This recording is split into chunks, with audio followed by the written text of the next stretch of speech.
Vasseur continuará liderando o projeto também no próximo ano e precisamos ver como a Ferrari vai se apresentar em Spa, qual é o clima dentro da equipe de Maranello. Também precisamos falar sobre a renovação de Monza e sobre a Ferrari, que fornecerá motores para a Cadillac, além de um teste especial que acontecerá após a pausa de verão. Mas atenção, pois em breve será emitida uma nova regra da FIA e precisamos discutir isso juntos. Antes de começar, por favor, deixem um like de apoio e agora vamos ver tudo em detalhes. A principal atualização técnica prevista para o fim de semana belga é a introdução de uma nova suspensão traseira, já testada anteriormente durante uma sessão de testes privados em Mugello. E as primeiras imagens sugerem uma intervenção direcionada, não revolucionária, mas focada na otimização do triângulo superior do layout pull rod na traseira. Especificamente, foi modificado o ponto de ancoragem do primeiro braço com uma inclinação voltada mais para o eixo dianteiro, e essa alteração tem como objetivo melhorar o anti-squat, ou seja, a resistência ao rebaixamento da traseira durante a aceleração. Uma resposta direta às dificuldades de tração e estabilidade encontradas pela SF25 na saída de curva e nas fases de aceleração. Mas a verdadeira pergunta é, por que o circuito de Spa é um teste crucial para a Ferrari? Estamos falando da 13ª etapa da temporada e ela representa um desafio de engenharia. A presença de apenas uma sessão de treinos livres para a coleta de dados sobre essa nova suspensão torna o teste ainda mais delicado. Por esse motivo, a Ferrari aproveitou o Filming Day da temporada como primeiro banco de testes para coletar dados preliminares. O circuito belga está entre os mais complexos de todo o calendário, tanto por seu comprimento quanto pela variedade de curvas e velocidades. O primeiro e o terceiro setores são caracterizados por longas retas e curvas de alta velocidade, onde a velocidade máxima é crucial. Nessas áreas, a SF25 demonstrou boas qualidades de velocidade. O problema aparece no setor central, onde se alternam curvas de média e alta velocidade e trechos muito lentos como a Source e a chicane final, a Buzz Stop. Nessas seções, é fundamental ter uma alta carga aerodinâmica e um carro bem equilibrado. A Ferrari nesta temporada teve dificuldades justamente em encontrar um compromisso eficaz entre velocidade e carga aerodinâmica, muitas vezes prejudicando um dos dois extremos. Outro elemento importante em vista da Bélgica é a interação entre o novo assoalho introduzido na Áustria e a nova suspensão. O assoalho atualizado já demonstrou ampliar a faixa de configurações disponíveis, permitindo uma maior flexibilidade no acerto. Agora, com uma suspensão traseira mais eficiente, a Ferrari espera melhorar ainda mais a estabilidade do carro, especialmente no setor central do circuito.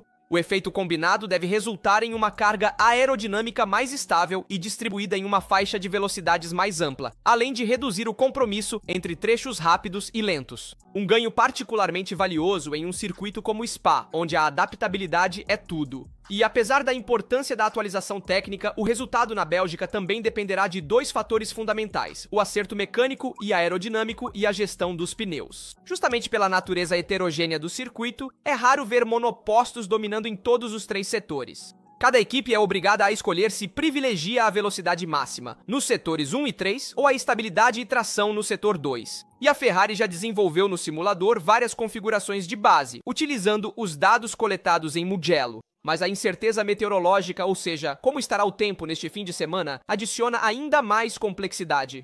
As previsões indicam uma forte possibilidade de chuva durante o fim de semana, elemento que pode atrapalhar os planos e tornar as escolhas estratégicas determinantes.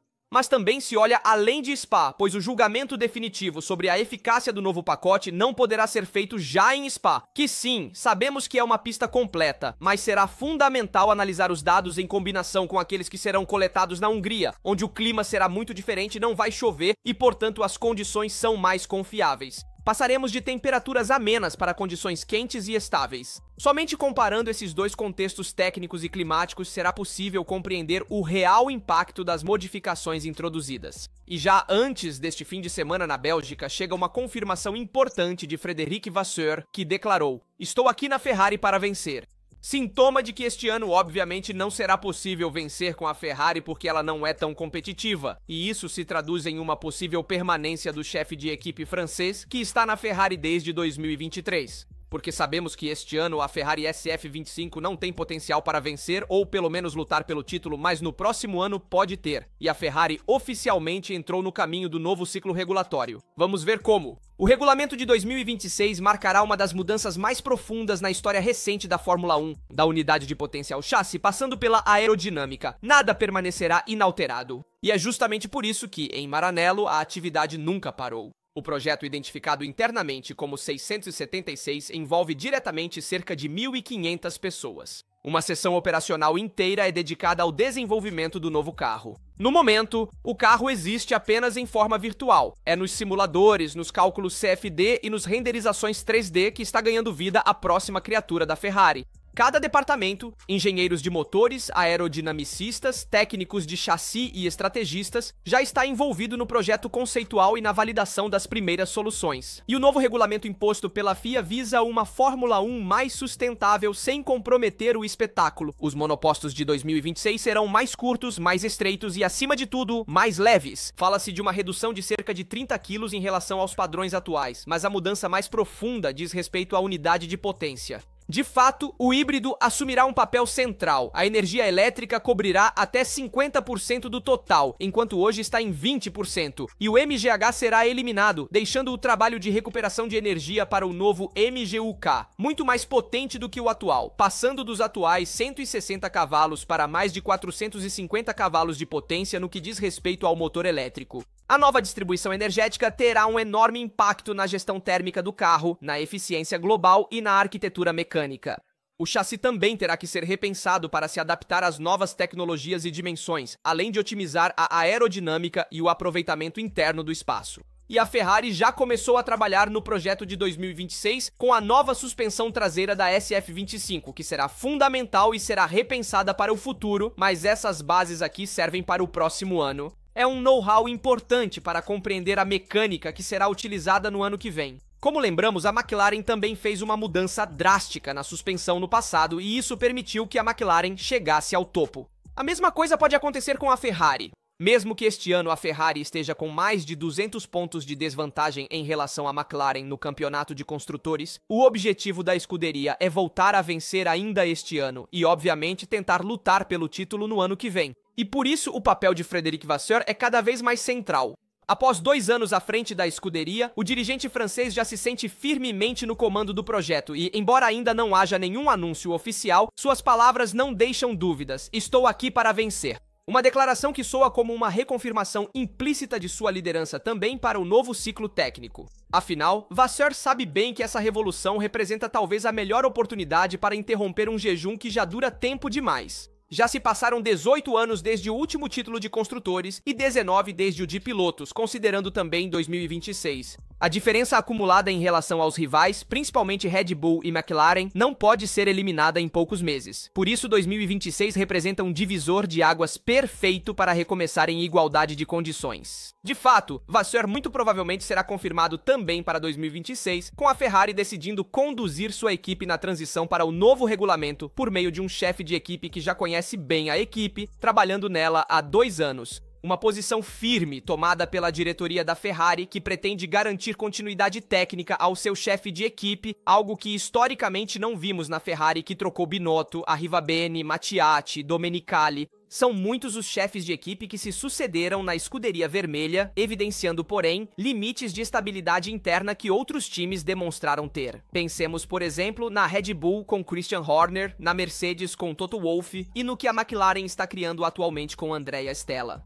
A renovação ainda não foi oficializada, mas será feita em breve. Por um lado, temos também Jerome D'Ambrosio, que busca maximizar o desempenho para 2026, tornando o carro o mais rápido possível no grid. Mas por outro lado, temos Lewis Hamilton, que quer adaptar o monoposto às suas condições e ao seu estilo de pilotagem, e portanto desenvolver ainda mais a parte aerodinâmica e melhorar a distribuição de peso.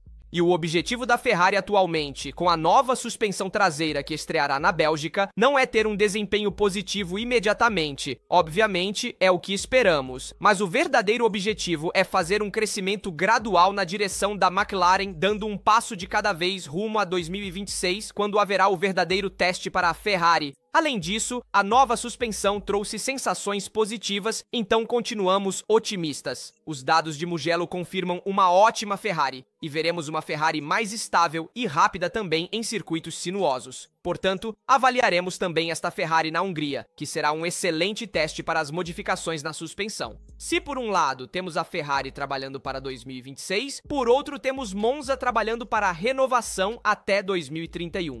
Imola está pronta para retornar ao calendário e o ACI confirma os investimentos. De fato, Monza está trabalhando ativamente para confirmar sua vaga até 2031. Imola já pode voltar no próximo ano. Na coletiva de imprensa realizada em Roma, na sede do ACI, chegaram as primeiras confirmações oficiais, junto com a apresentação do cartaz do Grande Prêmio da Itália de 2025. Será realizado de 5 a 7 de setembro deste ano e o Templo da Velocidade é extremamente importante a nível internacional.